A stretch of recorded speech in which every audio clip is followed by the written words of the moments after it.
Also, he's become a master. What is up, everyone? This is welcome to my main channel. Today I'm going to be reacting to part two of the Shield: A Decade of Dominance. So quickly before we start, if there's anything y'all want me to react to, write it down in the comments, and I'll react to it next week, Thursday. Um, just anything, you know, anything y'all want me to check out, anything, just write down in the comments. Um, so yeah, in that case, let's get started. I hope you like, share, and comment on this video. Subscribe to this channel, and let's get into it. Let's get back into it. Of this last second kickout thing, if you know, you know what I'm talking about. He's the most dominant champion in 35 years in company history. His entire gimmick revolves around being the best. So for him, he's had the 2015 Super. Let's face it, man. 2020 to 2022 Roman Reigns is the best Roman Reigns in his career. This is the best Roman Reigns. Everything before then was not good, except the whole Shield thing. He was in the Shield. That was the first best Roman Reigns we got. Everything after the Shield, from 2014 to 2019, and half of 2020 was it's kind of not good. But the late part of 2020 into 2022 until now, best Roman Reigns we are getting so far. Super push, the big dog slash the guy, that odd period in 2019, and now the tribal chief. Even with the mistimed pushes, there's something beautiful to it, isn't there? Like, as much hate as Reigns got, it's a perfect article to look back in history and go, damn, they hated him so much, and now all these people are cheering for him. Look how far he's come. Yeah, they went from hating him to loving him. It's a crazy turnaround. It's funny when things go so wrong, they become an article of time. You gotta fall back so far to pick yourself right back up again. And these three, they've done it. If not for the Hell in a Cell debacle, maybe we don't see Raw. Dang, that Hell in a Cell match could have been the end of Rollins and Bray, but somehow they miraculously came back from that, and they're better off. They're right off for never even having the match. Rollins experiment with different characters. If not for WWE failing to understand what Jon Moxley is, he doesn't go to AEW. If not for a literal pandemic, there's no final boss of the WWE. And I'm serious, it did happen because of the pandemic. A lot of us kind of geek out over these stories, and it has been really fun to follow what WWE is showing us. Rarely does the company reward its long-term viewers. Storylines are oftentimes forgotten the following week. History is forgotten and tossed aside, and sometimes it feels Now, like when Vince McMahon is like gone, you know, the whole Vince McMahon debacle with paying loads of money to females and this whole debacle stuff. Like now we're living in the best version of WWE, the Triple H era. I mean, the Triple H era does have its faults, but I think this company's much better off with Triple H at the helm than Vince. like they try to spite their viewers rather than reward them for watching no matter the circumstance. But with these three, everything is interconnected in a weird, perfect way, whether it's intentional or not. Their story for the past 10 years has had swerves, drama, betrayal, and everything else you could imagine. And it really took off at WrestleMania 31. You guys know how WrestleMania 21 was the launching point for the stars of the Ruthless Aggression era? Well, as of right now, this is kind of the Shield's night, and to be honest, it was only two of them, but that night's forever gonna have their stamp on it. This was supposed to be the night where WWE's chosen one was crowned, but instead it was stolen from underneath him. The heist of the century, as Michael Cole calls it. Dang, bro. No one saw this coming. Not me. It's like we all was like thinking, it's gonna be Brock and Roman. Everyone was booing them. But when Rollins' music hit, changed the landscape, changed Seth Rollins' future and the landscape of WWE. Man, that'll be a moment remember throughout time, like the highest of the century. You never expected Seth to cash in during the match. Maybe after the match, but during the match, no. You never expected. By the same man who just 9 months previous hit him in the back with a chair. Yep. He had all the glory to himself, creating one of WWE's biggest moments ever. All the while these two were pushed in the main event, Ambrose was watching on from the mid-card. He was fighting for the Intercontinental Championship in the show opener, and continued to do so for a while after. In a weird way, when Rollins suffered an injury later that year and the championship which Reigns was chasing was vacated, Reigns won a tournament and accomplished his ultimate goal, basically taking it from that same man, and the man he beat in the tournament finals was Dean Ambrose. Ambrose kept waiting for his shot. The guy at one point was going to be the biggest breakout star of the Shield, and he was just sitting there stuck in mid-card limbo. But that all... Yeah, man, I was more of an Ambrose fan than a Roman's or Seth. Like, I wanted him to get his just due. I wanted Dean Ambrose to get his just due because I love his character. Like a psychopath who's willing to do whatever it takes to win a match or to go get the championship. Come on, man. Who doesn't love that guy? A guy like that.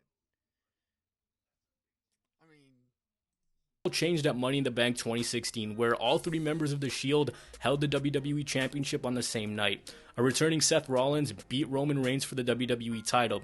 A story WWE is still telling to this day, I might add, that Reigns can't beat Rollins when it matters most.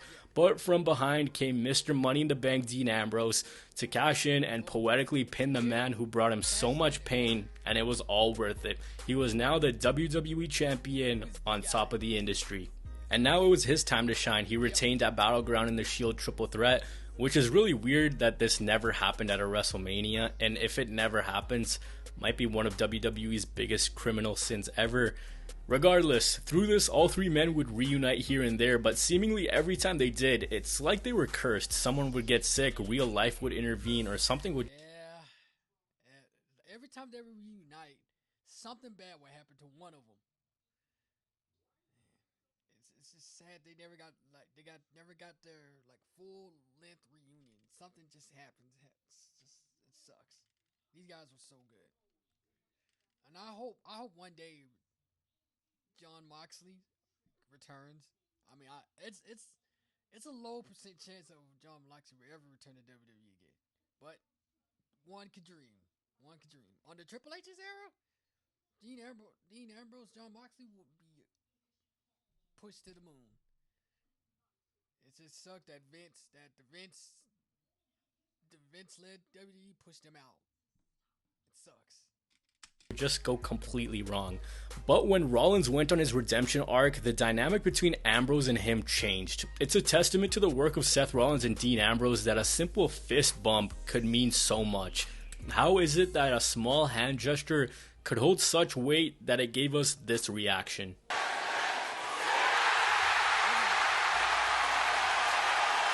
Rollins became the good guy, fighting for the people, and then Ambrose turned on Rollins the night their buddy announced his leukemia had come back. If that wasn't a heel move, that was a heel move.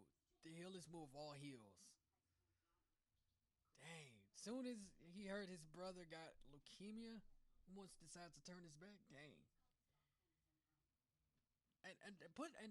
And the heel run wasn't even that good. It just wasn't. He had a poor run, heel run. It wasn't that good. A few months later, after a short-lived feud between Rollins and Ambrose, they tell the story of Ambrose trying to trust both men again, and the Shield having one final goodbye. Ambrose left the company, and from here we jump to 2020 where the Tribal Chief was born. And in his lengthy reign, there were slow little hints of another Rollins and Reigns match, but it kept getting pushed off as both men would branch into other feuds. It's kind of fitting that right as it looked like they were about to face off, Rollins turned to Edge and Reigns turned to Cena, because in this generation, if you had to make a comparable to the previous one, that's probably it. We had to wait and wait and wait, but that led us to the 2022 Royal Rumble, where when out of opponents, Seth Rollins in the Shield's theme music knocked on Roman's door, and it was on. The story of Reigns not being able to beat Rollins when it mattered most continued, and this time Seth Rollins was in his Joker phase. He got under the skin of... I gotta say it, bro. he was mentally destroying Reigns. He was mentally destroying Reigns. I mean, and that continued at the 2022 Royal Rumble. He mentally destroyed Reigns. Of a guy who had separated himself from the legacy of the Shield and became the guy in the industry. That same Roman Reigns who took a backseat to Seth Rollins at WrestleMania 31 said, "Screw it, it's my time to shine." He became the biggest star in the industry, but it doesn't matter if you're the biggest star in the industry. If you can't beat this guy, what's the point? Before the Rumble, Reigns simply told Rollins that he hates him and he's tried to forgive him for what he's done, but he'll never forgive him. Despite the trio reuniting multiple times, That was good. Like when he said, "I hate you." That he really did hate Rollins for that night. He really. Oh, that promo was so good between him and Roman. It's like, "I hate you for what you did to us that day." Oh, and you could have just. I felt that he really did hate him. Like that was. My goodness, man. These two, Seth and Roman, will always be linked to each other for the rest of time. it's that underlying story of hatred, on the surface pretending like things are okay, but really holding a grudge for breaking someone's heart. At the Rumble, the mind games continued when Rollins used ring When he came out to the Shield music with the Shield attire, oh, that was the ultimate manipulation. The ultimate manipulation. He trolled him so hard, bro. Pause. But he trolled him. But I don't know. Wait, I don't know if that was a pause moment. Okay. Probably continue. gear to get in the head of Reigns, coming down the aisle to the Shield's music and dressed as they used to. And clearly it worked because Reigns struggled to keep Rollins down until he himself didn't want to win but wanted revenge. It's like a light bulb went off in his head. He couldn't put Rollins down, and when He tried to suffocate Rollins.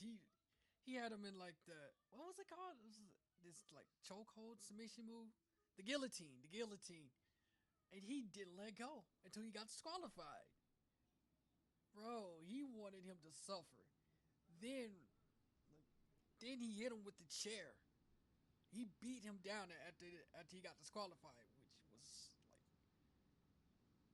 oh man, that had to feel good to Reigns to symbolically hit him with the chair that he used to hit him in the back. It had to feel good. When Seth Rollins mid-match put up a fist to remind Reigns of the Shield, he went into a place of denial and couldn't do anything more than choke out his old demons before eventually getting even. Getting even for 8 years of frustration, each chair shot more angry and rage-fueled than the last. But guess what happened? Reigns technically didn't beat Rollins. There's so many more intricacies we can dig into, but before I end things off, I want to take a look at the entertainment value that these three men have brought us over the past 10 years. Let's take a look at some of the matches. First off, the biggest criminal sin I've committed on this channel is not mentioning the Wyatt and Y versus Shield. Two dominant factions going up against each other. I remember this.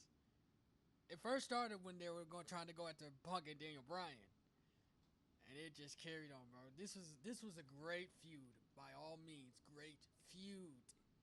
Shield match from 2014, so there you go. Of course, their matches against Evolution. Once all three men split up, though, they built an amazing catalog of matches and rivalries, starting off with Jon Moxley / Dean Ambrose. His premier rivalries have came against Seth Rollins, Bray Wyatt, Kevin Owens, and AJ Styles. The matches that he's always excelled at are those matches where he can just go a million miles per hour. Just let him wild out, let him throw caution to the wind, and he's been so insanely good in AEW. No disrespect to Omega, but Moxley with his matches has become the consistency GOAT for AEW. Against Omega, Wheeler Yuta, Bryan Danielson, among others. For Reigns, he's had a ton of big money matches, especially in his current run as a Tribal Chief, basically dismantling what feels like the entire roster and bringing a level of prestige to the titles that we haven't seen in a very long time, man. He's holding. He's like 800 plus days. He's gonna have a 3-year reign, basically. 800 plus days as champion, man. Like that hasn't been seen since like the Hulk Hogan's and the Bruno Sammartinos, and they have like long reigns, like in the thousands and the 2000s. So He's bringing prestige back to that champ. So both the championships. A long time. His best rivalry is against Seth Rollins because, like I said, that story has so many different intricacies. I probably have to give it to Kevin Owens. The Kevin Owens feud was good, just as good as Seth Rollins. Him and just Seth Rollins. I'm going to get flamed for this one, but I think Brock Lesnar also deserves to be up there despite what many people think of the rivalry. For him, he's had some great matches. Yeah, it was too long, though. They just, like, it was long rivalries. Like, I wouldn't put that in my top 5. Maybe top 10, not top 5. Against AJ Styles, Braun Strowman, against Edge and Bryan, and also Bryan on his own. 2020 inside Hell in a Cell against Jey Uso. Nah. Jey Uso and Roman Reigns had the best. Was his best feud. Jey was his best feud. Hands down, bar none. The emotion behind this, it's just too good. It's not everyone's cup of tea, but I really liked it. Brock Lesnar at SummerSlam 2022, and the catalog just goes on forever. And finally, Seth Rollins. He, like the other two, has some flat-out insane matches, but I look at it like this. If I had to introduce Seth Rollins to a non-wrestling fan or someone who's new to wrestling, I'd tell them to watch the rivalry, the matches, and the promos against Edge. Those were quite... the promos and the backstage segments, going to his house, going to Edge's house, bro. Pure gold. And the matches were pure gold. Literally all hits, no misses. All of them have excelled in the ring like no other. I've made a really bad habit of making extremely long videos, so I didn't get into it too much, but we could be here forever talking about their matches. As the recording of this video, the trio have combined for 14 championships across... Dang, 14 world championships. That's... For like attraction, that's big. Those are big numbers. Big numbers. Across two companies. They've competed in over 1,600 televised matches in the past decade and have a combined win percentage of around 60%. Among them, they share 2 Royal Rumble wins, all are Grand Slam winners. But the craziest stat of all of them is in the past 10 years, the most time one single person has missed is 7 months. That shows you the consistency that they've had. That's longevity and consistency. So as you can see, for the past 10 years, through the ups, the downs, the Shield has always been the constant. It's a good question to think how the WWE would look without them. If these three were still pushed, but didn't come in together, would all these intricacies, all these different stories, all these matches, all these character innovations, would they hold as much weight? It's a good question to think about. I don't think so, because if they didn't have these three, I don't know where WWE will be at this point. It's something that, like, you don't want to think about. It's the what ifs. But I'm glad we had them. I'm glad the Shield became as successful as they did, and they're still going strong, and they're still successful. Apart, both together and apart. Across the span of a decade, Seth Rollins, Roman Reigns, and Dean Ambrose were able to tell a sprawling tale of 3 very different characters rising through the ranks of the biggest professional wrestling company in the world, fighting each other, reuniting, breaking up, and separately dominating the North American professional wrestling world. The camaraderie shared between these 3 is a dynamic that'll just always work. When 3 of them are on screen together, it just makes things special. The Shield as a brand is the most popular WWE has built in the past 10 years, and all 3 men's longevity is a testament that WWE did make the right decision. Whether it's acknowledging your tribal chief, singing Wild Thing, or screaming burn it down at the top of your lungs, enjoy. These 3 men understand their place in history. They know how to take you on an emotional journey through their storytelling. There are factions that have held more gold, dominated more as a faction. Others reign supreme at more praised periods in wrestling history. But no other faction has told a story like the Shield. No other faction has had these 3's path. No matter what company they may go to, no matter how far from each other all 3 guys may be, no matter if they hold championship gold or not, at the end of the day, these 3 guys will always be joined at the hip and remembered as one. The story of the Shield is one that continues to be written, and maybe in another 10 years, they'll have surpassed even what we thought possible of them today. Dominating in short term is easy, but having your fingerprints all over a company or even two companies, and consistently being the go-to guys can only be described in two words: pure dominance. Take care, guys. Yeah, man, the Shield will go down as one of the greatest factions in WWE history. They have to be in the top 5 if they're not, if not the top 10, top 5. No, they have to be in top 5. No questions about it. So yeah, man, this was a great video, man. The Shield, one of the most dominant groups in WWE history. Well, that's the end of this reaction video. I hope you guys liked it. I hope you share it. I hope you comment and subscribe to this channel. And I'll see you next time. Peace. Hold me hard and mellow. I'm seeing pain, seeing pleasure. Nobody but you, body but me, body but us, bodies together. I love to hold you